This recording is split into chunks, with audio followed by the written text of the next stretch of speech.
describe your organization, the Lower Niger Congress? What is it all about?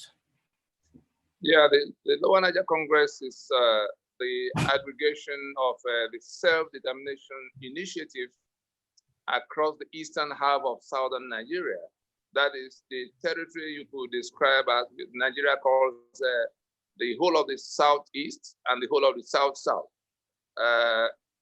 relating as ethnic nationality. So not as River State and Imo State and Cross River State, relating as Ijo, Anang, Efik, Ogoni, Ibibio, all of that Igbo in that eastern half of southern Nigeria together. Not south-south, not southeast. That is the Lower Niger Congress is the aggregation of all the self-determination initiatives, those doing Niger Delta, agitation for all kinds of things, those who are doing Biafra, and all of those who say they are no longer satisfied with the arrangement of Nigeria as of today.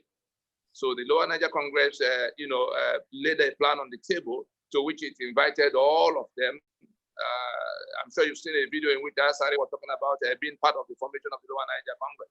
So the Lower Niger Congress is the aggregation of all the self-determination initiatives across that belt. And the Lower Niger Congress, realizing the nature of the problem facing the country, did not, we knew we couldn't solve the problem alone because there's a constitution on the table, and therefore we had to reach out to other parts of the country so that together we could begin to do something that will be effective. And that outreach arm is what we call the Movement for New Nigeria, which is a Lower Niger Congress working with the similar initiative in the Yoruba space and in the Middle Belt. That was why I wanted the maps I sent to you so that people could see. I think I have one here to use. If your camera can catch what I have here. So this, what you see here on this side is the Lower Niger, then the Yoruba.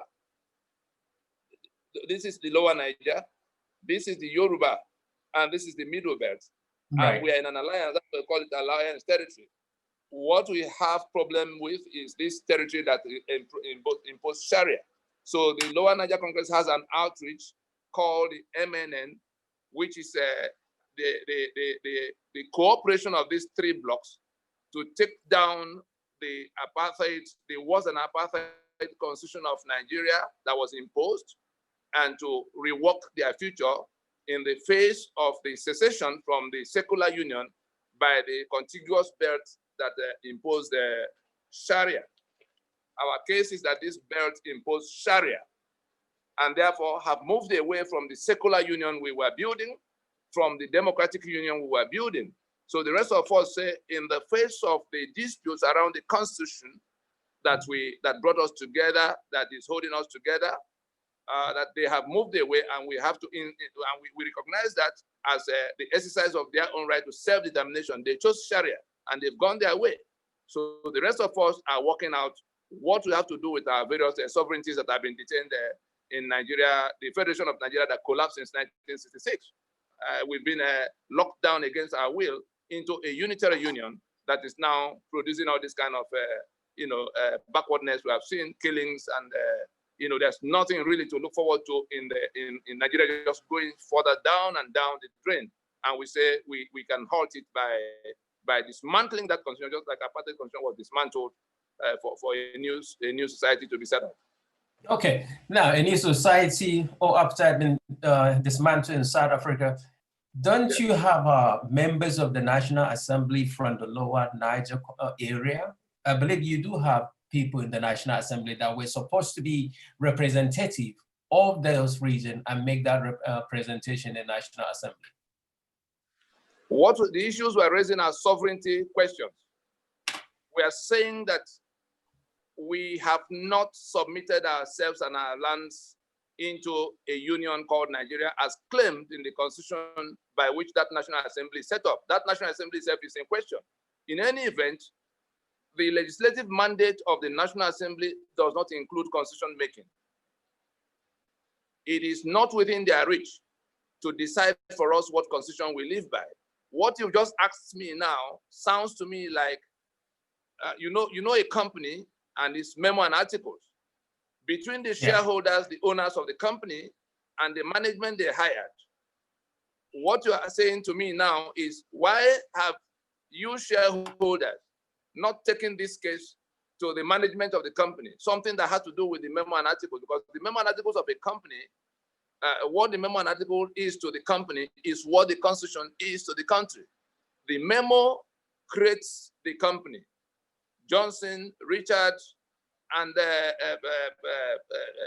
Joe comes together to form John Wax Limited, form themselves into John Wax Limited. Now, the article is what defines the relationship between the owners of John Wax Limited. There are two different documents. The same way, the constitution that says we, the people of Nigeria, have solemnly resolved to live in unity as one indivisible country, that is the memo. Do hereby give unto ourselves the following constitution, make and give unto ourselves the following constitution. That is the article to regulate how we live together in that union. So the question the Lower Niger Congress and its alliance partners raised today is that it is a lie that we, the Jaw, we, the Ogoni, we, the Igbo, we, the Yoruba, we, the Doma, we, the Tiv, have submitted our lands as claimed in that preamble to that constitution to live in one union.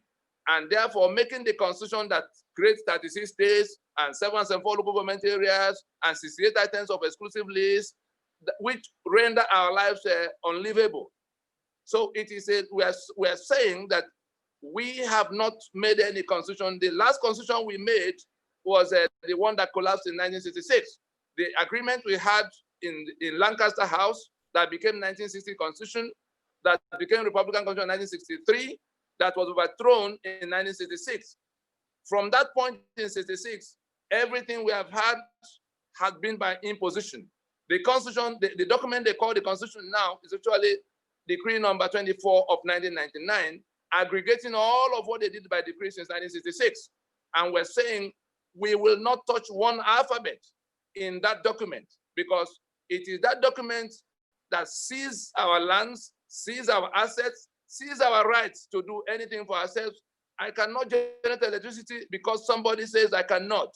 I'm sure you know about Oji River power plants in eastern Nigeria, where I come from.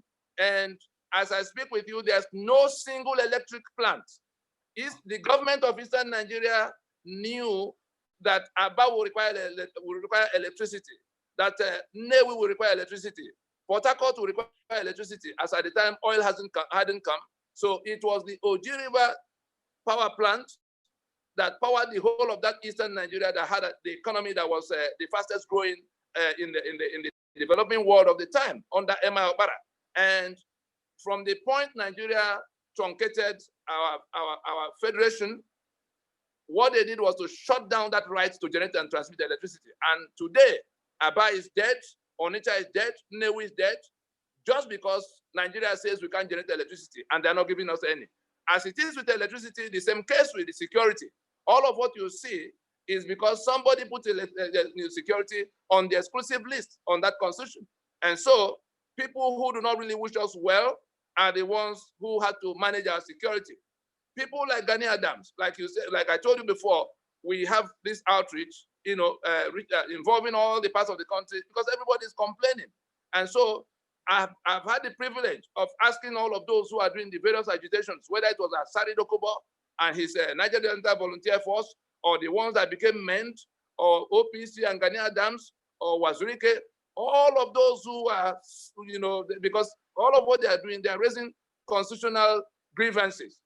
These are questions that can only be resolved, in terms of the owners of the enterprise going back to renegotiate their enterprise, because the one they negotiated before have been overthrown by the management they hired. The government, including the National Assembly, the three arms of government, fall into the category of the management of that enterprise called Nigeria. The constitution, which is the memo and article, the one we had, that management team overthrew it in 1966. And progressively, they've, by decree, imposed something that make it impossible, that sees our assets, the oil and gas assets of the Niger Delta is confiscated by that instrument called the Constitution. The right to generate electricity for ourselves, to secure ourselves, to even elect two governors. As you're saying it, Chief Tony, Yes. about the generating electricity, for example, in your neighborhood, in your area. Will you agree that at least since 1999, there have been electable government and governors in this south or southeastern part of the country?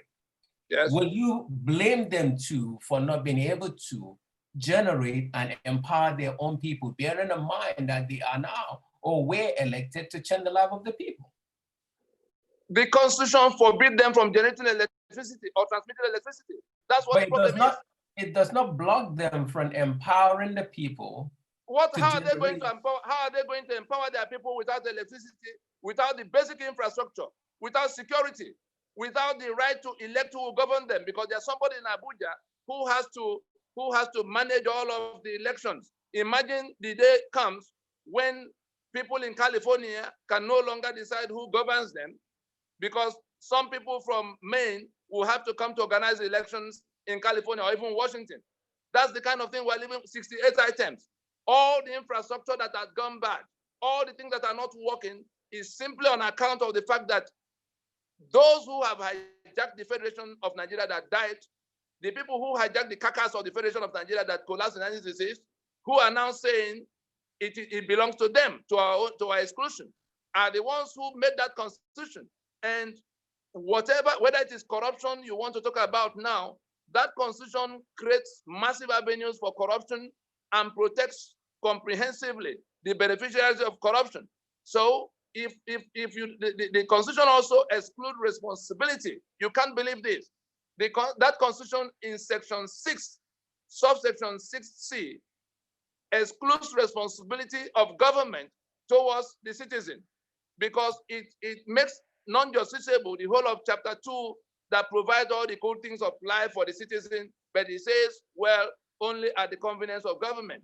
Then you come to section 81 and 82, which section 81 requires the president to get permission from the National Assembly to spend any money from the treasury. But section 82 gives the president the spare key to the treasury to run government spending money, meaning that they have this, the heads of the executive branch, the president and the 36 governors, they have the spare key to the treasury to take all the money in the treasury, going by the rules, what is written in the constitution. Then section 308 gives them immunity. Between the three, they do not owe you any obligation for school and hospital and road, everything you expect from government. They have this spare key to the treasury to take all the money that ever comes into the treasury, and they have absolute immunity. You can't question them what they do. And if you add that to the exclusive list, in which even the ones they can do, the Constitution says expressly that they cannot do it. And so we're watching a video, maybe they can do it or they cannot, of a state governor who was basically talking about the empowerment program that they're rolling out to their people in their community. I'm talking from the South state. We are not interested in all of that. We're not, I thought we came to this program to discuss what is wrong with Nigeria from the view of the Lower Niger Congress and its associates, and what we have to do to solve it. All of those who are doing, they brought us to a Almajiri economy. You sell 3 million barrels of crude oil every day. No part of that money is meant for the citizens of that country. And then once in a while, you come and say you throw a bag of rice, or you go and buy keke to say that your children are in Harvard and Oxford. Then you are giving people empowerment. And that's what you expect me to come and start discussing with them. We are taking down that constitution to return the lands and the sovereignties of those trapped in Nigeria against their will. That's what we're doing. Now, the Lower Niger Congress, yes, an organization based in Nigeria. You mentioned alliances, for example. Alliances, you mentioned Chief Gani Adams, and among the names, Asari Okubo. How do you see this alliance working out? It's working out. I'm sure you heard about the solemn assemblies that happened. I'm sure you are aware that on the 7th of September in 2017, that the Yoruba, with their governors, all their traditional institutions, and all of the the political stakeholders and thought leaders, they gathered in Adamasingba Stadium in Ibadan and declared to the hearing of the whole world that they reject the 1999 Constitution as the basis of the Union. Before then, on the 27th of April in 2015, the nationalities of the Lower Niger, the Jaw, the Ogoni, the Igbo, the Anang, the Efik, again gathered in Port Harcourt and told the whole world that they can no longer carry on with a Nigeria defined by that constitution, a Nigeria of imposition, a Nigeria that sees all their assets, a Nigeria that doesn't allow, that is choking them. They cannot breathe under this unitary Nigeria. And they declared it that they will seek self-determination on account of the fact that the constitution that created all these problems has their signature as the ones who enacted their own damnation. And so they mandated themselves to work out their way to self-damnation that will go through referendum. And that's what we're doing. And so I'm sure you saw the Yoruba World Congress that took the Yoruba to the UN, the UNPO the other day. Everybody's organizing. They've made their constitutions. And a federation is a union of constitutions. Nigeria became a federation at inception only because it was going to be, it became one political union, only because it was going to be a federation, meaning that it will be like France and Portugal and Germany doing European Union. That was the kind of constitution that the regions of the time. You remember Ahmadu Bello in 1953, when the British were packing their bags to go, and Enohoro moved the motion for independence. You remember that the Northern delegation blocked that motion and said they were not ready. And when they now asked them, what will you want to see to join the union so that we could go to independence? The eight-point demand that Ahmadu Bello raised became the definition of that autonomy level he wanted. You know, there was something he said, if they do, the North will be ready to join the rest to go to independence. And it took us 7 years to do that, which delayed our independence up to 1960. Those 8 points raised by Ahmadu Bello that put each region in charge of their assets, in charge of the rights to work those assets, in charge of the security in those regions, were the minimum conditions that Ahmadu Bello demanded. And those were the things that were fulfilled. And it was on that basis that these 3 regions that were like 3 countries of the time, you remember they even had, diplomatic missions abroad at the time.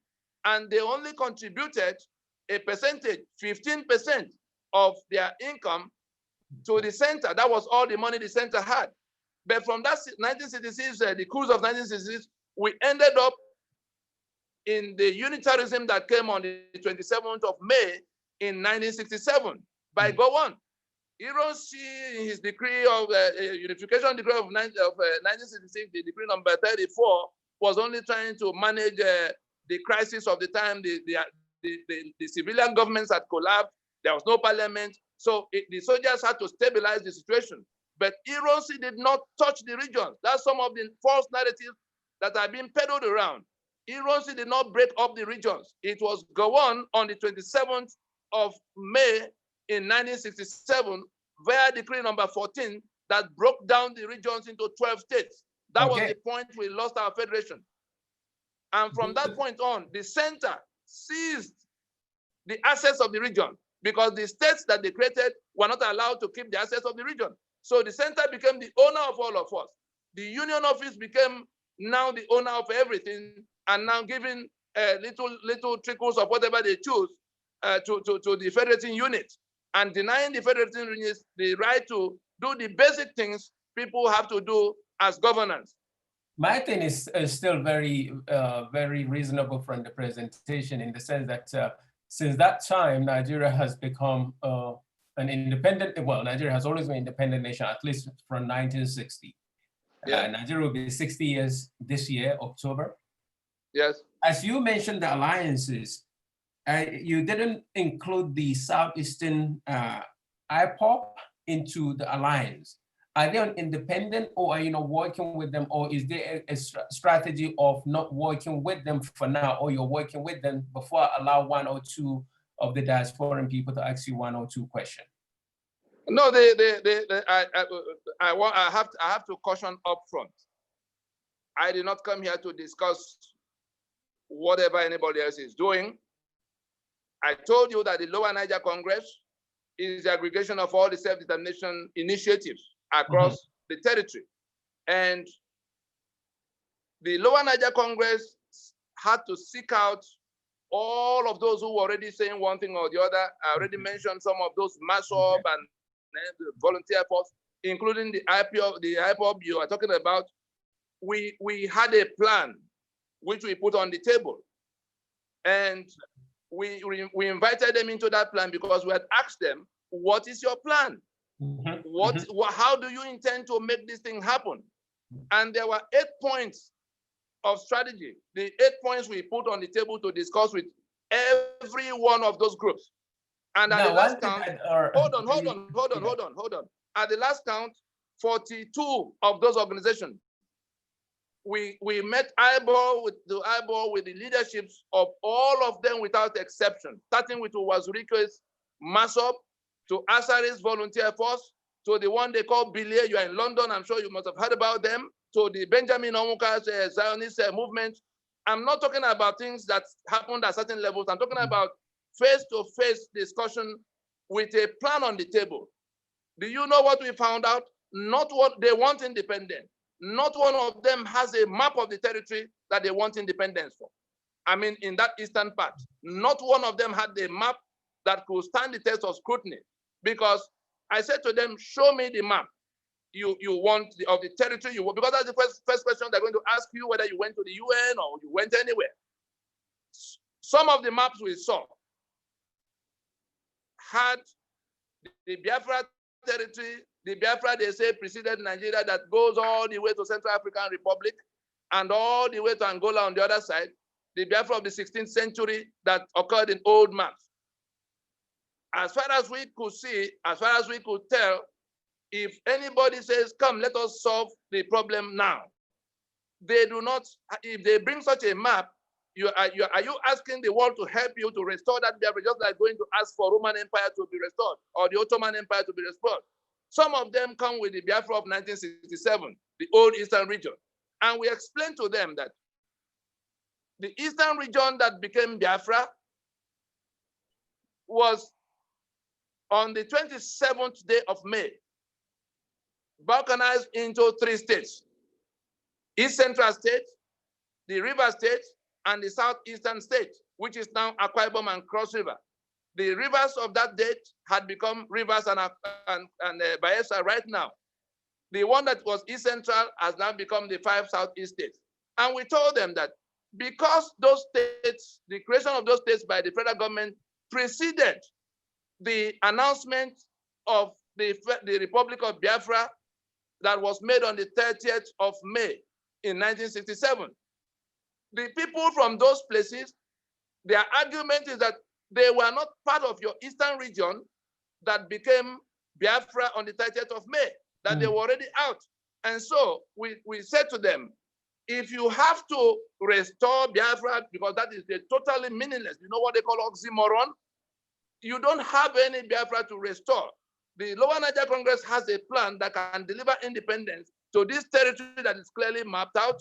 The Lower Niger Congress has gone into discussions that took us 6 years with the George, the Anang, the Efik, the Ogoni, all of the nationalities that occur in that place, all the way to 2009, when we came public in Warri with that aggregation to make our inaugural proclamation, to announce to the rest of the world that we'll be pursuing our self-determination. I've just given you 2 items out of the 8 things discussed: the matter of the exact map, the matter of discussions and understanding and agreement with all of those who fall in that territory. Because if you have not talked with them, I'm sure you saw all of the robo disclaimers, the George, everybody is disclaiming the Biafra that is being announced to them from London. And if you look back at what happened with the Biafra of 1967, you will see that that was exactly why it failed. There was the false narrative that the Igbo was jumping on the space of their neighbors. That was what the federal government, the war was waged as liberation war for those Niger Delta, the ones they called the Eastern minorities at that time. Now we're telling them that we have to avoid the pitfalls of such a thing happening again, which was why the Lower Niger Congress went from the Benin Kingdom to the Oluwinwori, to the Amayana Boss, each of the places. They invited the leaders of thought, and it took them months and months of discussion, which was why it took us 6 years to come to the point where they now agree with us that as nationalities, they can aggregate and bid for escape from this prison called Nigeria. And if you did not do that, you are going to lay yourself open to the charge of you wanting to jump into the other people's spaces, especially when you declare yourself supreme leader. Your second in command is Deputy Supreme Leader Igbo. All of the people who are doing the things they do together are Igbo. Is there any principal officer of that IPOB you talked about that is not Igbo, that is known to you? And then you talk about Chukwu Okike Abiyama. How does it sound in the ear of the Ijo? How does it sound in the ear of the Ogoni? And if I were to show you the map, which was why I sent you those maps, so that you can show our viewers to see what we are talking about, that it is not possible to get anywhere with what they are doing. As at now, they are causing damage that cannot be repaired, except by God's intervention that has already happened. If we did not handle it the way we handled it, the whole thing will have collapsed by now. And the third point is, we asked them, can you see they don't have a map? They've never gone to meet those people whose lands fall into that Biafra, which is, once you say Biafra, it presupposes the inclusion of all those lands. There's nothing you're going to do about that, because that is what it is. And if without talking to them, you go and start announcing that you are restoring Biafra and you are the supreme leader already, they're going to say no to you, and you fail woefully, even more woefully than the first one. At least in the first one, they came along up to a certain point. Now, the third item we asked them, we said to them, I'm a lawyer of many years, over 27 years now, and with specialty in jurisprudence, we asked them, the Constitution of Nigeria is the reason we are locked in here.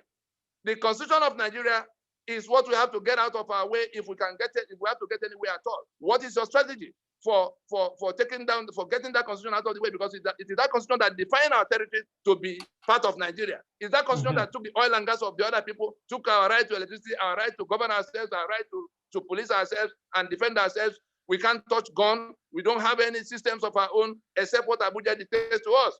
What is your plan for how that Constitution can be dealt with? Because that Constitution will criminalize you if you say you're no longer satisfied. You know what the answer I got? In fact, let me give you the answers I got since you have named the IPOB already, so you can understand what the issues are. What Nnadi Kanu gave to me as his answer in 2013, when I had a 4-hour meeting with him in my Lagos office on discussing this very subject, he on behalf of his IPOB and myself on behalf of LNC. He said to me that everybody knows where Biafra is. That was his answer to the matter of definite map. He said to me that those in Niger Delta don't understand what we are discussing, that was why they messed up the first one, and now that what they want to do, when they begin to do Biafra, that those people will join them. What about the Constitution that puts the 82 division in Enugu and Bori camp in Port Harcourt, all kinds of things happening? What are you going to do about it? Because they are going to kill you, they're going to fire at you, they're going to criminalize you and even shoot you aside if you come doing, because you are going to be guilty of treason from afar in their eyes. He says, we are still discussing, he was now talking to me, say, you are still discussing the Constitution of Nigeria. It is Biafra we are doing. He says he's not interested in whatever has to do with Constitution of Nigeria. Meanwhile, 75% of the task for anybody who wants independence, 75% of the task of getting to that independence is to get rid of that Constitution. If that Constitution is removed from the table today, the 6th of June in 2020, in 1 week, you will already, in fact, from that moment, your sovereignty is back to you. So even if you do nothing else and work out your way for how to take down that Constitution, the union is at an end. And we explained to them that was why we focus 3/4 of our energies on how to get rid of that constitution. That was why we had the reach out and we got all the other blocks to say they are no longer going to be bound by that constitution. That's the number 3 item. Number 4 of what was discussed. In 1967, we were feeling the same way of not wanting to remain in the union of attrition, the union of death. And it came to where our fathers tried to get away from Nigeria. But there are some people that got into an alliance and came upon them. That alliance was led by the caliphate. These people that have now gone back to Sharia, they were able to bring the Middle Belt and the Yoruba and most of that Eastern minorities to be with them. The map I sent to you, which again, I'm sad you are not displaying because the viewers will have been seeing in clear terms what we're talking about. The Biafra of the map of what now became the Biafra in the eye of the federal government is that southeastern state, which is just like a dot to tell you how small it is. That the 5 southeast states of today, nowhere near the size of Niger State. In fact, there's no 3 of them you can combine to match the size of Cross River State. There's no 3 of them you can combine to exceed the size of Delta State alone. So they are that small. And then the alliance that include the whole of Nigeria, surrounding them 360 degrees. So the Eastern Nigeria that was fighting in that Biafra war was in that isolation, cut off air, land, and sea, with Britain that was now in the international arena, arranging Russia and other people to be able to beat them down. And we said to them, what we have done differently was to reach out to the other people who are now in the same situation the Igbo found themselves in 1966. The same people who began to kill us in 1966 are now killing the Tiv, the Doma, in Benue and Plateau and Taraba and everywhere there. The same people who killed the Igbo in 1966 are now killing the Yoruba. You saw how they killed the daughter of the Yoruba leader. The same people are killing in Benin, killing in Delta. And so we said to them, the MNN alliance is to bring together all of those who have been declared slaves in their land by these people who have imposed this constitution, who are killing everybody in order to take their lands from them. Let all of us be on one side against the people who are doing that killing. You have seen the map of it. So instead of operating as one small portion, because the southeast that we have now is just going to be one small portion here, not up to 1/4, not up to 1/4 of this lower Niger, and surrounded 360 degrees by people who are not in the southeast. And if you have reduced your Biafra to an Igbo Biafra, because that is what we have now, the other people are not going to touch it. You are going to find yourself in a situation, and you can see the kind of caustic and toxic brokers in which everybody is being insulted and called all kinds of names as if nobody else has ever heard about the wrongdoings of people in the past. You isolate yourself, you alienate all of those you need on your side in an alliance, that we are all in a cage. We are like prisoners. We are like held in one cage. All of us are in that situation. Is there anybody that they are sparing now? That is about the alliance. We say, if we do not find an answer to the 1967 alliance that isolated us, we are going to be isolated again, because Nigeria is still selling 3 million barrels of crude oil from. Hello. As its sustenance in the Middle Belt, in addition to having security in the internal cohesion we need in whatever it be, will not be isolated. We have in fact now isolated the source of our trouble. These are the people that are refusing everything we have done to go back to being a federation. These are the people that are saying it cannot be so. They have embraced Sharia that requires them to kill us as infidel. They have embraced feudalism as their worldview, in which there's only the master and the servant. So in their eyes, we are slaves and they are born to rule us. They tell us to our faces. So if they owe it, and they do it under the Sharia that they embrace, they owe it a duty of faith to kill the rest of us as infidels.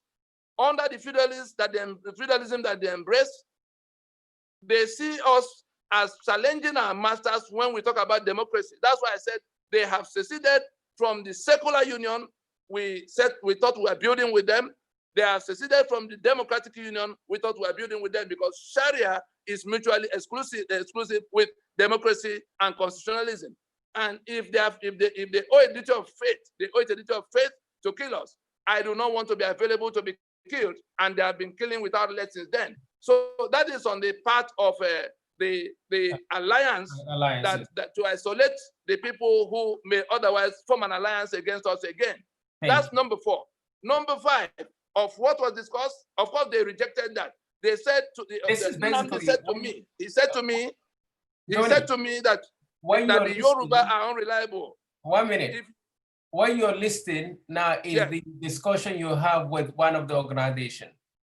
All of them, all of them. The ones who are honest, the ones who truly want independence, who want self-determination for their people, have since embraced all of what we are saying. Right. Remaining only the ones who came to make profit with that name that is like an inexhaustible capital. That name that brings such sentiment to our people that they are prepared to give anything. What is the meaning of I will give you Biafra when you are sabotaging the process that can deliver independence to those people? The day we get to referendum, the day we get to recovering our land, we can call it Biafra. We told them we have no quarrel at all with the name by which the country will get into its independence. But the task right now is how we get to where we are becoming independent, how we can overcome that enemy that is holding us in captivity. That's the only quarrel. And they say no. That's number 6. Yes. The next point is the matter of the mechanism for landing this independence. We showed them the plan we had that will go to referendum, because we had examined the processes all the way to going to the UN. The LNC went to the UN long time ago and sat down with the diplomats who can guide. And the UN instrument that the latest of which is the United Nations Declaration on the Rights of Indigenous People, I was directly involved in how it emerged. Wole Soyinka was my points man to Kofi Annan, who was secretary. And we were looking at what we will do so that we will not be accused of treason or any such a thing. You remember Pronaco, to tell you the background. You remember Pronaco? Yeah. You are aware that Pronaco was an initiative to get all the nationalities of Nigeria to go into a meeting to discuss how we can rework our union back to being a federation. And it lasted 2 years. We had all the nationalities in attendance, including the Fulani. As at that time, we were still thinking that sanity will return. You remember it was in year 2000 that those 12 states passed Sharia. These 12 contiguous states, you remember it was in year 2000 that they passed Sharia simultaneously. You remember? Yeah. Now, it was at that point that we began to ask them, it is a secular union we are building. It is a democratic union we are building. This Sharia you are bringing is like you are leaving the union. You are exiting the union. Can you come so that we can have a meeting to see how we resolve everybody's issues? Because as at that time, Masop was already there. Niger Delta was already bad. Everywhere was Gani Adams and his OPC. We called a meeting of all, including those who were already carrying arms, to come. Everybody keep your guns aside so that we can discuss. And we succeeded. I was the secretary of the committee that drafted the constitution that came from Pronaco. And of the 164 delegations we had, Fulani was a delegation. Muhammad Buhari was was a member of that Fulani delegation that came to that conference. Yes, he was Sayed Abubakar, the one that is president now, he was in that Fulani delegation that came to Pronaco. He's alive. You guys can ask him. The one that is Sultan now, Sayed Abubakar, was part of that. He was in the army at the time. He was part of the Fulani delegation that came to discuss with the rest of the country. He's alive. You can ask him.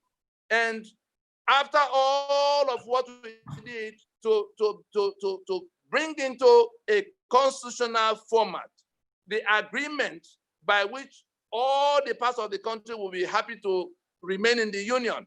That's the draft that will have taken us back to what we lost in Aburi. Everybody shouting Aburi, Aburi today. But we did that. It was after we finished that process in 2006. We began in 2005 and finished in 2006. We then went to court in 2007 to file a suit against the 1999 Constitution, challenging the legitimacy of the 1999 Constitution for the reasons I've explained to you already, that it is a lie that we, the constituents, have submitted ourselves into this union. The story of how the Constitution came is told in the Constitution, of course, by error. They planned not to print it, but it was printed in error. The story, the decree number 24 of 1999, in which Absalom Abaka explained step by step how he came about the Constitution, and then came 2 or 3 pages inside to say that we, the people, made it. So we took the two. They have 2 versions of that Constitution. I'm sure many of you don't know. There are 2 versions of the 1999 Constitution in circulation. One that contains that decree, which defeats that preamble. That decree is reason why that preamble cannot stand. Now, when they discovered their error, they printed a second version that removed that decree, of which, if we do not have copies of that first version, we'll be struggling to prove that we did not make that Constitution. These were the 2 things we took before the court in 2007, just to give Nigeria an opportunity to resolve this matter under a roof and not in the Somalia style. So it was against that background. Hello. Talking about the mechanism of getting there. Yes, we showed them how we had in our own plan, and this plan is a written plan. We weren't dictating to them from our head. We had something in black and white. Everybody could evaluate. If they needed more time to come back with their own alternatives, we said what we're doing will go to referendum in an orderly form. The answer I got from the one who, because all the other people, I can tell you right away, who was really left the mashup he built at some point. The people who are in control of mashup, those people you saw on the streets in 2015, were foot soldiers of mashup in eastern Nigeria, since embraced food before them as a mechanism for getting to the self-determination referendum. The only group that has refused because they are not in, they're in pursuit of other things is the same IPOB. And Nnadi says to me that what they are doing is conquer and occupy. He said that Nigeria will rig referendum. I said to him, Nigeria will not be involved in the referendum we're talking about, that we've already gone to the UN, that there will be a UN-sanctioned referendum, a UN-mandated referendum, so that it can be enforced. He just rejected it. In fact, he threatened. And if you go back to their old broadcasts on their website or wherever they store what they broadcast before, you will see where he was threatening that anybody, he told me to my face, that anybody who talks about referendum, that they will kill the person, that they will do away with the person, because that will offer Nigeria an opportunity to manipulate, and then they will fail. Much as I had explained to him and shown him how we were going to get to the point where this logjam is created and the UN will be involved in what was going to happen. That's about, we wanted referendum. They were looking for cataclysm as a mechanism for landing. That is, you make broadcasts, you infuriate people, they come to the street. He said when they shoot a number of them, the rest will run away, and then they will come in and begin to govern the place. They have already shared out all the offices in the place, how they are going to manage it for the first 10 years before they begin to think about elections. That is the matter of referendum. That's in fact, that's the worst point of disagreement. We said anything that will not go through this process, the LNC will not have anything to do with the group that are planning cataclysm, because we know where it will end. The next item is the matter of interface with existing constitutional order. You know, in the matter of, there are governors now. There's a governance structure in place. There's a constitution that can criminalize you for anything you try to do. And we said, like South Africa did with apartheid constitution, we have this plan will come to the point where the system will have no option from the things we are doing. When the constituent components have organized themselves sufficiently for exercise of right to self-determination, like you have seen the Yoruba, the Lower Niger, and the Middle Belt doing now, that when we get to the point where they become a majority wanting out of the union, that somebody will come back to his senses to get into the kind of transition South Africa commissioned in 1990 to be able to get out of apartheid constitution. So we said there must be a transition during which Jesus Christ.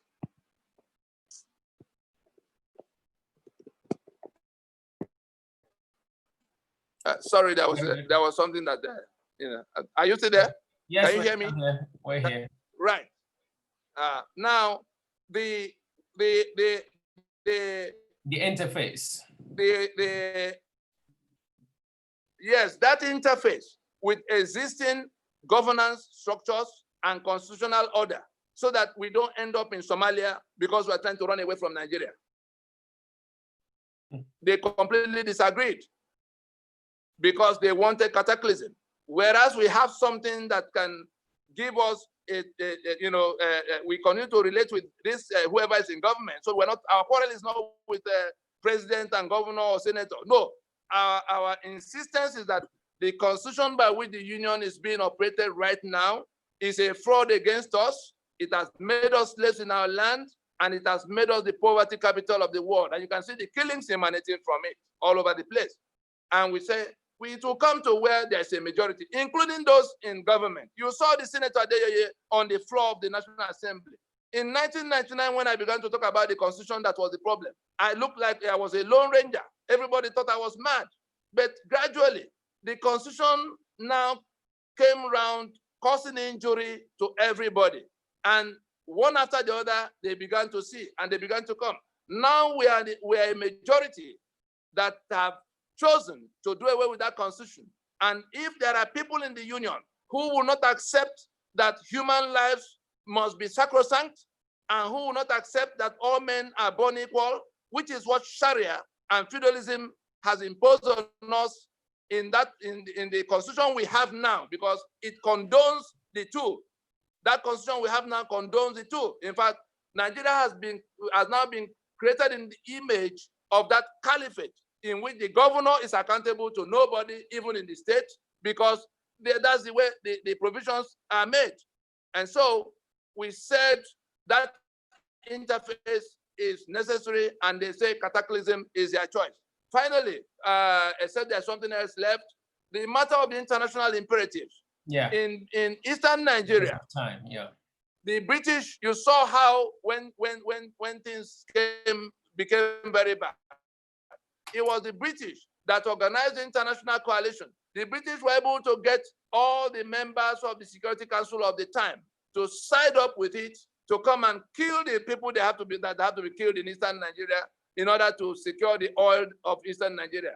And they went to the Security Council and offered concessions, because Gowon, to tell you how we got into this mess, Gowon has signed off because of that seizure of assets in the name of war that was now coming. Gowon has signed off the oil and gas assets of Eastern region to Britain, to find help from Britain to levy the war. Shell was alone in those concessions. Shell had been there long before Nigeria. Forget about the story of Oloibiri. Shell had been there. You know, the oil of Nigeria was used in the First World War and in the Second World War. The declaration of Oloibiri was because independence was coming. And Williams Commission, the people that say, hi, go do something for Niger Delta, they knew that people are going to ask questions later, but it wasn't done. And by the time the chips were down, the British brought out those Shell concessions and began to parcel it to those who have to look away while they committed genocide. That was how Gulf Oil, which is now Chevron, got to this place. That was how Mobil got to this place, because the government of L.B. Johnson of the time, went into that deal with them. France, that was how Earth got their concession. Italy, that was how Egypt got their concession. Russia had oil at home and therefore did not need any part of that oil. Russia was given the open check to supply the hardware for the war. Therefore, Russia supplied the MiG jet fighters.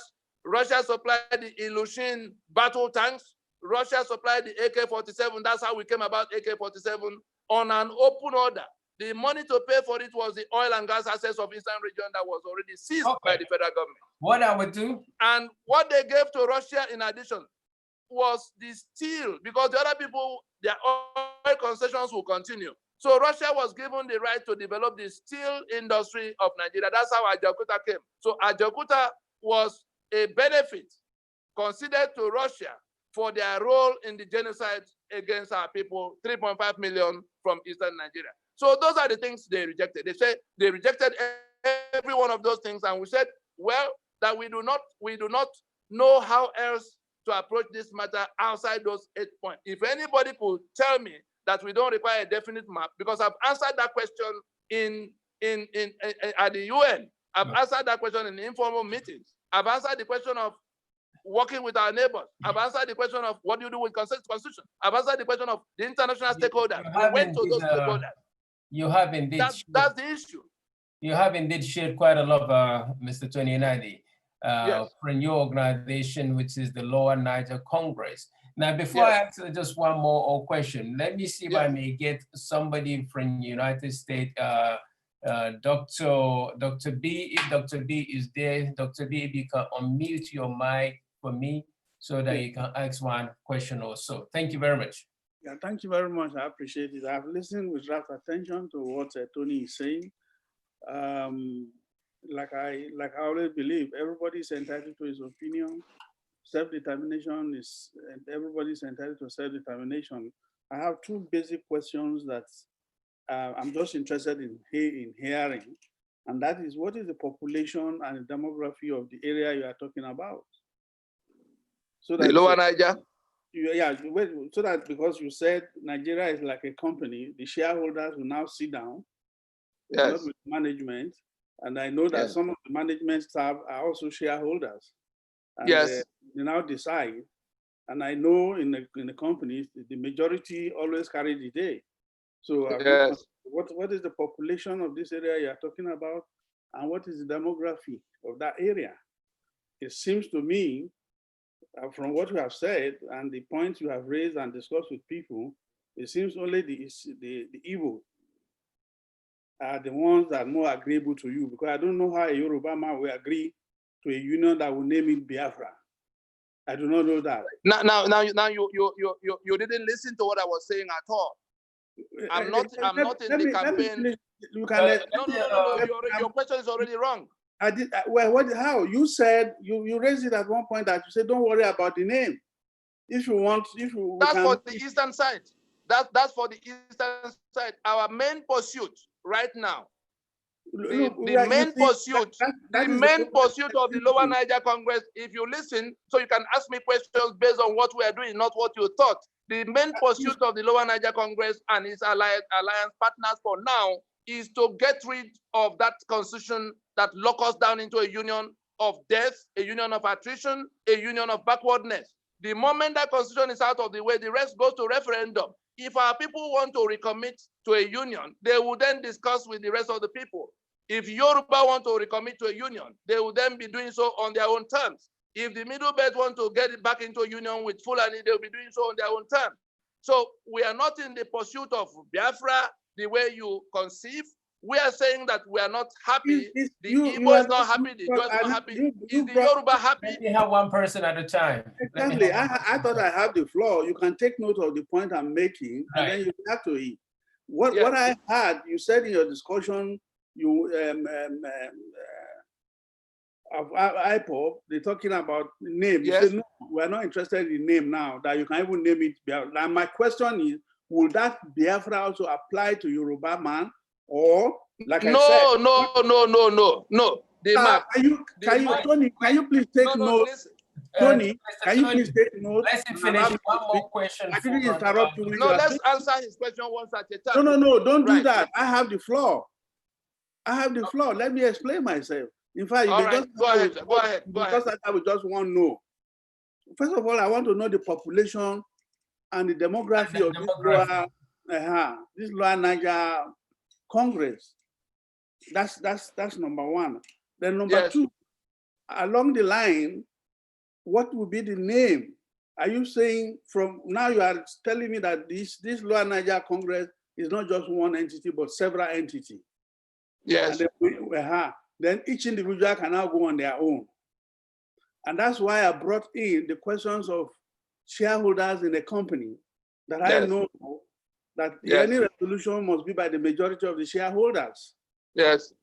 Go. Okay, thank you, Dr. B. Back to you. So let me answer him. Mm-hmm.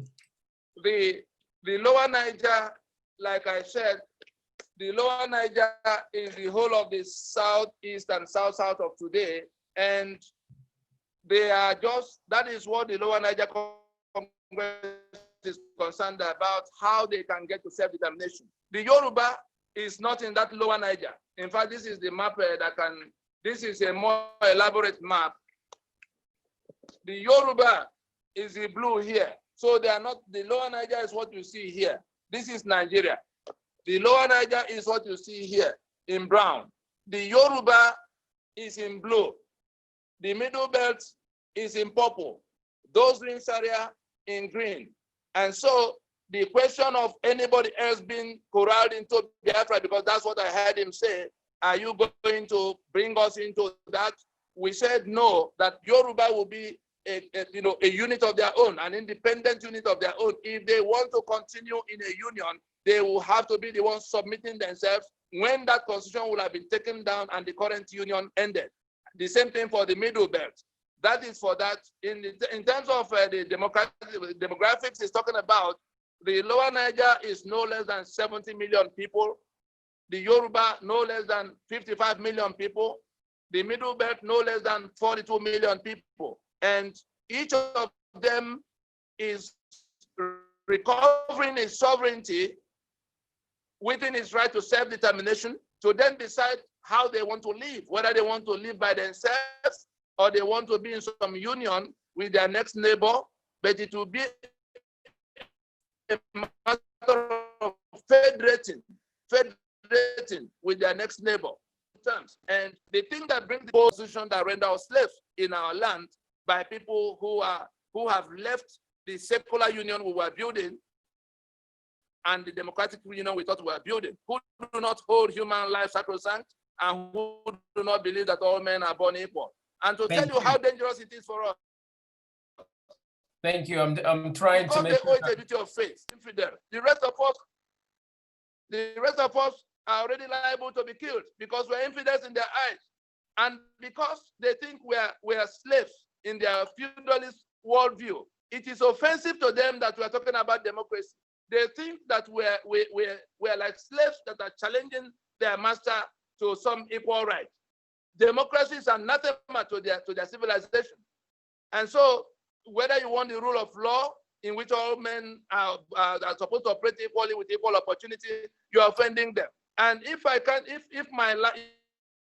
you owe it a duty of faith to kill me, and I can only be a slave as long as I'm with you, and the slave has no right to anything, including the right to life or right to property. That's why they seized everybody's assets. It's not only the Niger Delta oil they seized. They seized the Yoruba ports. From independence to date, has there been any Yoruba Controller General of Customs, and they take 2 trillion from Lagos ports every year. You see what they're doing with Dangote. To you, Mr. Tony, yes. Because of the time factor, let me get Mr. Festus, who is probably in Africa, to ask just one question. Mr. Festus, yes. Are you there? Yeah, I'm here, Chair, but I was able to take note of just 3 questions, and I'm going to ask them very, very quickly.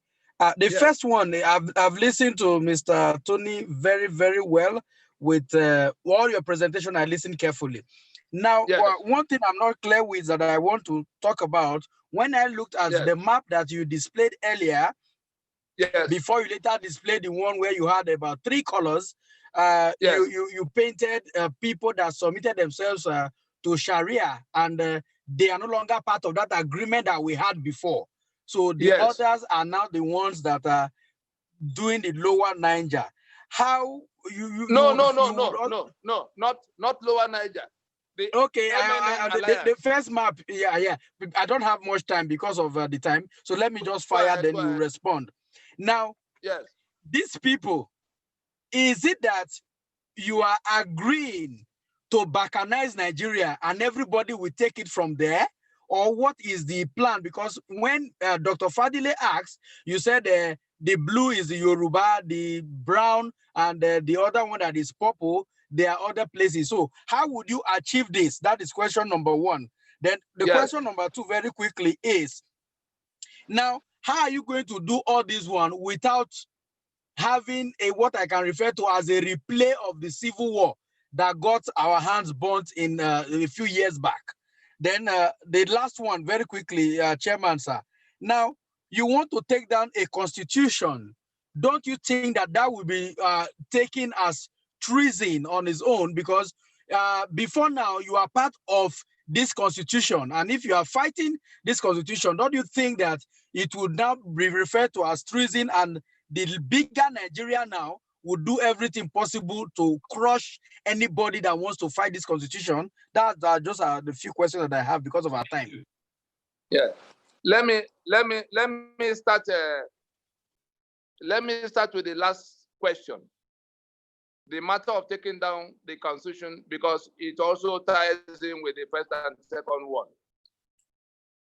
The constitution in section 14, subsection 2A of this constitution, the framers, the ones who wrote it, Absalam Abubakar and his friend, they said sovereignty, I'm quoting now, sovereignty belongs to the people from whom government through this constitution derives all its powers and authority. Sovereignty belongs to the people from whom government through this constitution derives all its powers and authority. Now, that is a universal truism. The sovereignty of Yoruba never left them. The sovereignty of Ijo never left them, nor Igbo, nor of Idoma.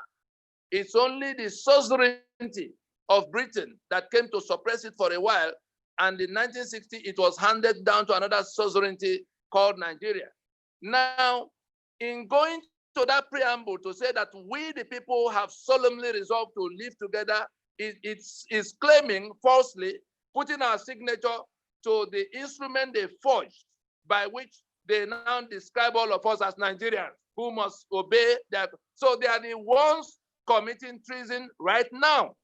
They are the ones we went to court to say, we did not make this instrument and we cannot continue to suffer under this instrument. And we have become a majority in saying so. So like I said before, I'm a lawyer, not just a lawyer. I have specialty in jurisprudence. My pupils, my students in that area of law are the professors of law and the senior advocates. I am the one who has to tell them which one is treason and which one is not treason.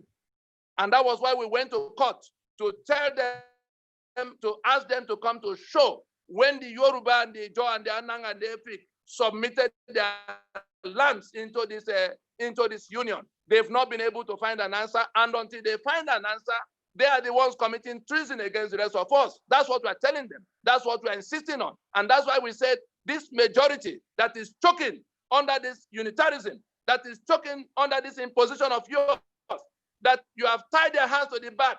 The people who have been killed in the Middle Belt, they cannot touch arms because that constitution said they put guns on the exclusive list. The ones whose assets are detained in Nigeria, they lost their oil and gas to that constitution. The ones in Lagos, all of the things happening to Nigeria, the corruption talking about, that constitution creates corruption and protects the beneficiaries of corruption comprehensively. And we say the railways that have gone there to becoming the poverty capital of the world are flowing from that constitution, and we cannot continue to allow the pretense that we made that constitution to hold us down. And we say we are the ones who want that constitution out of the way. And the matter of how do you take down the constitution without committing treason? It is precisely because we are now a majority.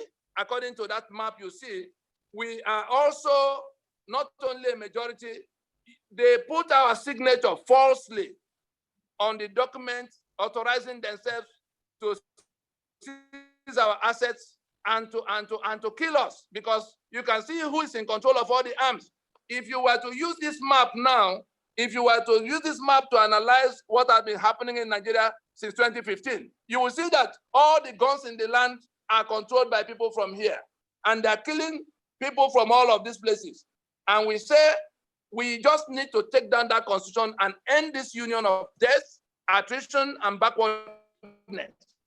That's what we're doing. I'm sure you've been hearing about constitutional force majeure. You know the constitution. You know the constitution. To the third question of how exactly will it happen. You know the constitution. I've answered the matter of treason.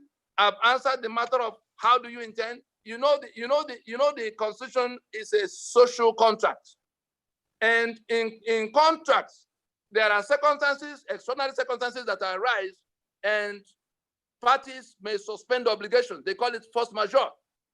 Like this corona that has happened, many companies declare force majeure. That is, there are things force of nature that have come to be for which reason the contract cannot be fulfilled, and obligations are immediately suspended for the period.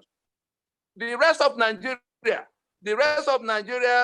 considering that the constitution is a social contract, the social contract we entered to in 1959 in Lancaster House have been overtaken, have been jettisoned, have been overthrown by the brigandage of one part. And we have done everything under the sun, from our Buri conference to all the national conferences that have been held, to Pronaco that we did as recent as 2005. We've done everything to call them to come to table. They say, no, we have conquered you. You heard when El-Rufai was saying so, that we cannot be equal partners in this union anymore, that they've conquered us. And so in that conquest, they have seized all the arms. You saw the means by which they came to government. We say we'll be a secular union. You impose Sharia. And in that Sharia, you began to float, an enforcement because you want Sharia for the rest of the country. You formed Boko Haram. Then in 2014, you bought ISIS to join forces with Boko Haram. They became ISWAP. And then they pushed out the government headed by somebody from elsewhere. And we have seen that immediately they came into government house, they began to they turned themselves into Fulani herdsmen, and they are on an ethnic cleansing, mission against the rest of us. Yeah, you saw how they locked us down in Corona and began to move their people into how did those people pass all those roadblocks from Kano to Port Harcourt to Lagos to Delta and all the places? So we're saying that we are now trapped in a union of imposition. And it is being enabled by a constitution that is credited to us as the authors. And when I say us now, I mean the three blocks that are working together as the MNN Alliance. That movement for New Nigeria can actually be called Movement for No Nigeria, because we say we'll go as far as making sure that that constitution is taken down. For the same reason, Oliver Tambo, Walter Sisulu, Nelson Mandela rejected the apartheid constitution and the democracy based on it. That is the reason this majority is rejecting this Nigeria that is imposed by this constitution. Okay. And we say once it goes down, the next thing will be for the constituents, for the shareholders to go to a referendum. It's not going to be the decision of any political actors in one corner. It must be a general referendum of the people to recommit to the union or to opt out of the union. And we're not anarchists. That's why we say there should be a period of a transition. We have no quarrel with those in government house, but we're not going to allow them to continue to draw power and kill us on account of the claim, the false claim that we made this concept. Due to the time factor, I appreciate your input and the partners who are distributed around the world. Other name I can get to Mr. Seb in Germany if he's on. Sure. Question, Mr. Seb in Germany. Just one question, please, and let's make it short and snappy. Thank you. Yes, Chief Shoyode, thank you for making this possible. It's a pleasure to listen to Barrister Tony. No title. Tony, okay. No okay. title at all. Yes. In my lifetime, I have seen unions, unite, and I have seen unions fall apart. Yes. The Soviet Union, out of one country, we have 15 countries. From Yugoslavia, we have 6 countries. From Czechoslovakia, we have 2 countries. Those are unions falling apart. Yes. And we see Germany today, from 2 countries, they come together, they have 1 country. Correct. So when I listen to Tony, I get a feeling of someone speaking with intelligence, and I feel that Nigeria has people who can help Nigeria to move forward. I feel convinced with his argument today. This is the first time I'm sitting with Tony to listen to him.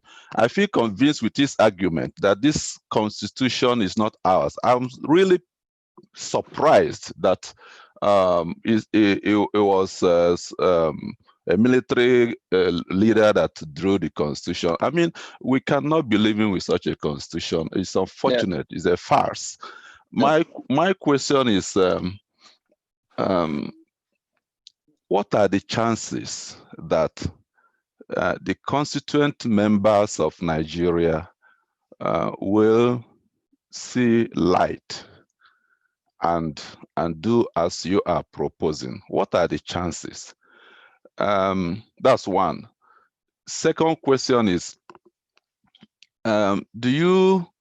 would you accept if I suggest that your enlightenment has to include enlightenment in the direction of tolerance of the people you refer to as feudal lords or something like that, because there is the chance that they don't actually understand your perspective, right? Just like if you see a Christian They do. That's what they do. No, Tony. They've sat eyeball to eyeball with them for seasons. They do. They're only telling us they are only arrogant in all their ways. They do. That was why we went to bring them. Right. Okay. All right. Yes. Why I'm asking it and making it as a suggestion that the power of conviction is the guarantee for peaceful transitions, right? Yeah. If that conviction is not there, like when I hear the leader of IPOB speak and I hear the language being used, I think that excludes all chances of conviction. And if you don't convince your partner in dialogue, then you have no chance of reaching a peaceful agreement. Yes. So do you see it as a necessary tool to embark on enlightenment or conviction? No, look, the world passed through different stages of development, including feudalism. But yes, so if they at this moment are having at the stage of feudalism, we don't blame them. We just have to either convince them or to force them, as most of the world did. Feudalism was dismantled by force in majority of the world, but not all. In majority parts of the world, it was dismantled by peasants by force, including France, okay. Right. Time it. Yeah. Can I quickly answer back? Yes, now, please, Mr. Tony. Sure. The matter of the first question is, what are the chances that we can get dialogue with them? The trapped constituents to act together? What we have executed is a 20-year plan. It wasn't, we're not just scratching our heads every step of the way. Look at this closely. This is what has happened in this matter. This is the constitution holding the Yoruba, the Ijaw, the Bini, the Idoma, everybody. And you can see we described it as Abuja. And that means unitarism. This is the unitarism by which we are held hostage in our lands. And we say if we act together, we are going to go to no union if we find a mechanism to take down that one anarchy. And therefore, we allowed those who have already taken their own decision, because you remember Sharia, the Houses of Assembly passed Sharia, the governors assented and set up Hizbah, that's the Sharia police, and they've been enforcing it. So they have exercised their own right to self-determination, just that we looked at even in all its imperfections, we looked at Section 10 of the prevailing constitution that says that forbids stating that they've walked away from our secular union. I'm beginning to lose you. I don't want to end up losing you completely. So let's quickly make it snappy, because right. Yeah. So the matter of I was just going to show that there's a plan. It's not something we're just waking up and scratching our heads. You see this here. This is a 20-year plan in 5 phases. From here, every single thing you see here have been done. You see Pronaco somewhere. You see. That's why I sent all these materials up front, so that you can show them when these questions come. So we've done everything here, and we are now at this point to cross this line into where only referendums remain. There's nothing you see here, including all these things I've said about doing Pronaco and going to court and going to solemn assemblies. We have done every single thing to come to where we can confidently say that we have more than 80% chance. We have more than 80% chance of pushing through. And in the question of trying to convince those who do not yet believe, the minority that is holding on to feudalism and Sharia, what was the meeting in Abuja about? Who truncated it? The same people that went and agreed on something, came back, abandoned it, and right. I think killing people. Again, it was a delegate from Katsina. It was a delegate from Katsina that moved the motion for the adoption of the finished product on the floor of Pronaco. When we had arrived at a draft that would have taken us back to Aburi, they understand completely. The only thing is that they believe that they have guns and they can overrun everybody. Unknown to them, in the period they were loading themselves into power, we were doing a totally different thing, arranging the majority that will say no to them. And this majority is today insisting that that constitution cannot remain the basis of the union, and there's nothing that minority can do about that. This majority is saying they are not going to be in a union that require their lives from them, because these ones, in embracing Sharia, so Sharia and feudalism have become even like preliminary objections to all of the other disputes around the union terms. 2 minutes, and I just want to give it to Dr. Bello to ask the last question. Right. Dr. Bello, if you can please unmute your mic. Thank you very much. I have a very quick question and then an addendum.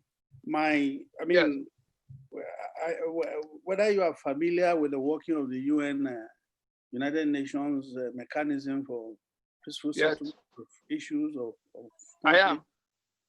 I did my PhD program on the UN system, and I know how it works when it comes to self-determination.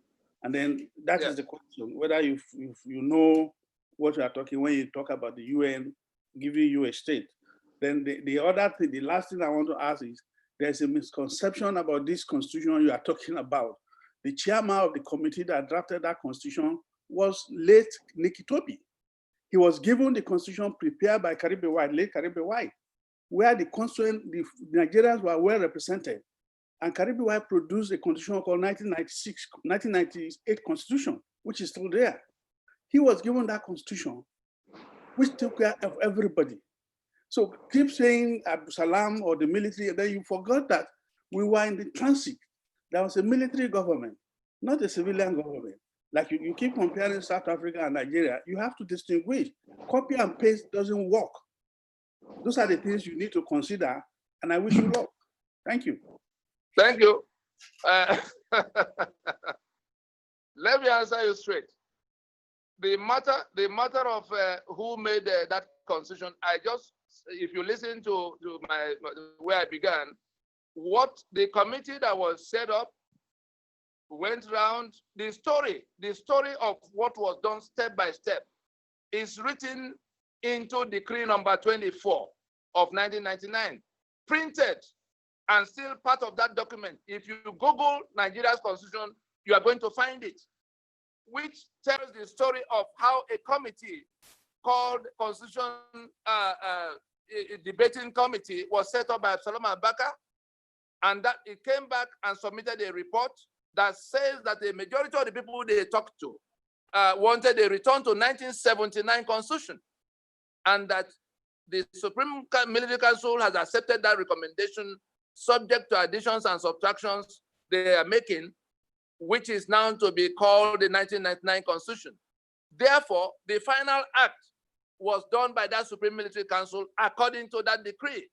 Secondly, I'm telling you what is printed inside the document. It's not a laughing matter. We've gone to court to ask them to come and disprove it. They've not found an answer. I'm the lawyer that filed that suit. And if you have a suit in which a no-horo is plaintiff, the decree is not part of the Constitution is an annexure to the decree. The decree cannot be part of the Constitution. That's what I'm. That's the what the decree that brought about. The decree that brought about. The Constitution is different from the decree. The content of the decree cannot be part of the Constitution, and it's never done.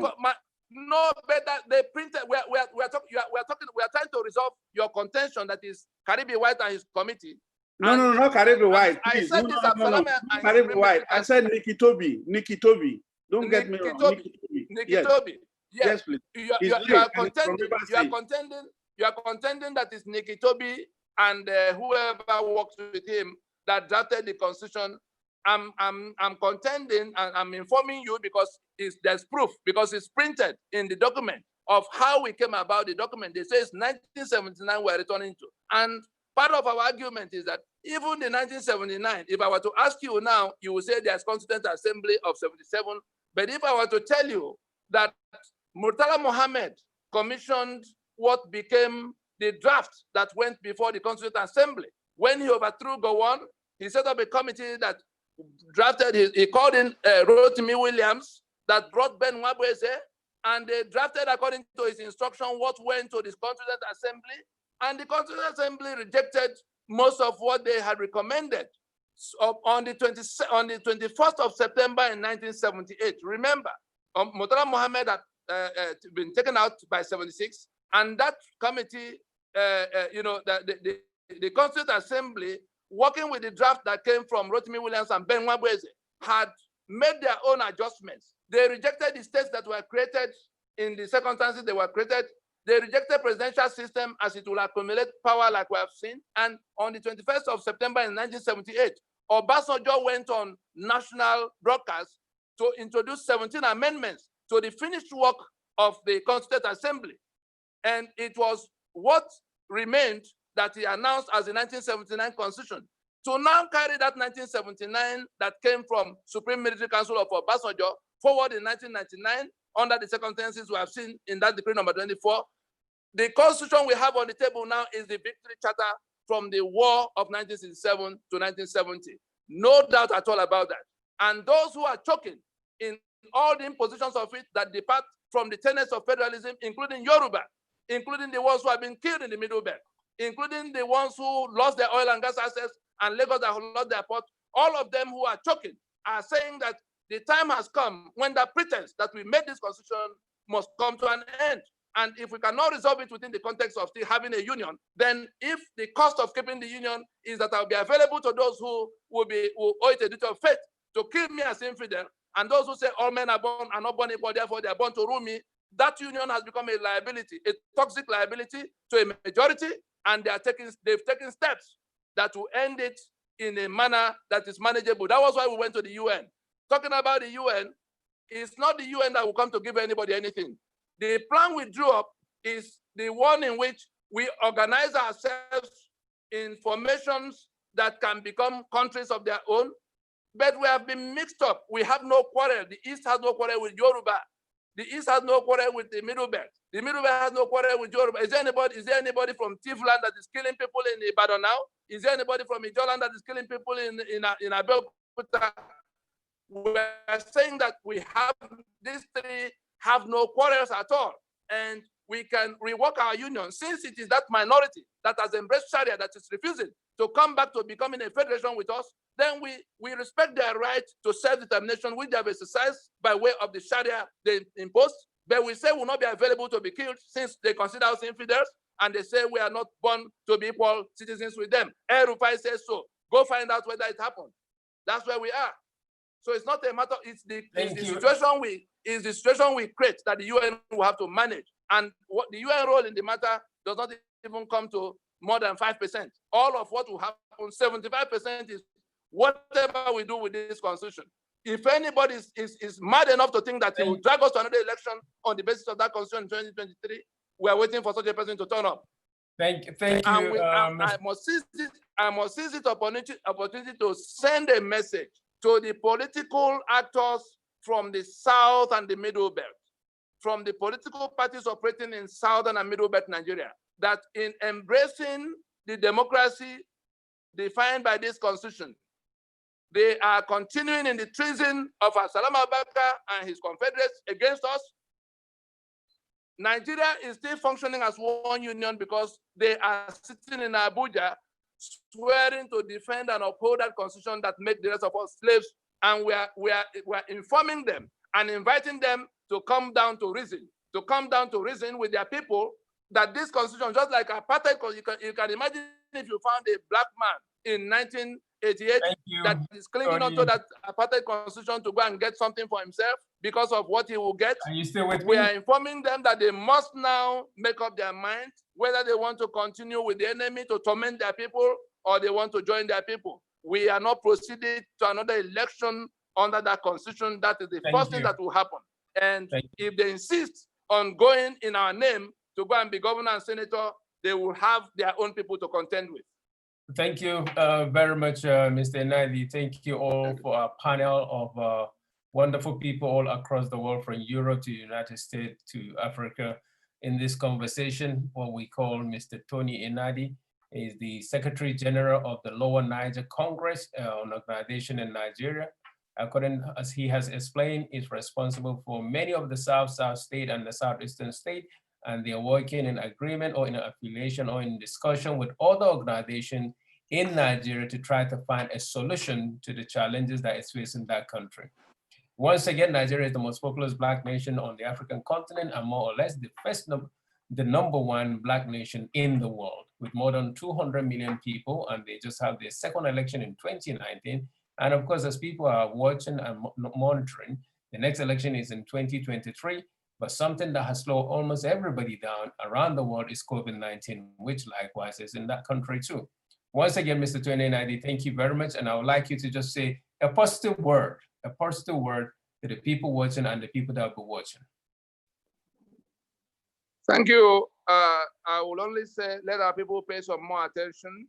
And I'm sure we all saw the executive order that Trump just signed. The US took almost the whole of last year to listen to the details of these constitutional grievances. And because the ISIS they were fighting in the Middle East had relocated to our territory, and we went to whisper to them that we can solve the problem in some way. And the product of that engagement that lasted between January and July of 2019 is that executive order. Let our people pay attention so that they don't work against the tide of the time. Thank you. Well, ladies and gentlemen, thank you very much. And please do follow us on www.youtube.com/BenTelevision. Subscribe, because definitely this platform will be bringing you people that really matter across Nigeria and across the African continent. It's a discussion now that everybody is talking about. Black life does matter. Black life matters. Not just Black life of people outside the African continent, but all across the world. But nevertheless, continent of Africa is the #1 where Black people are found. And likewise as well, we hope our leaders as well will protect the life of every human being on the African continent. And it's not just us talking about Black Lives Matters around the world, but Black Lives Matter in our own nation, in our own country. Once again, thank you very much. Do follow, and we'll be bringing you more exclusive conversation on LiveShip with people that really matter. And if you have any other person that you think we should talk to, please let us know in case we are not aware of the person. Once again, thank you very much, Mr. Tony, Engineer Seb in Germany, Dr. Bello, wherever you are around the world, Festus and all the people, thank you and have a wonderful evening. God bless. Thank you. Thank you very much. Bye-bye. Thank you. Thank you.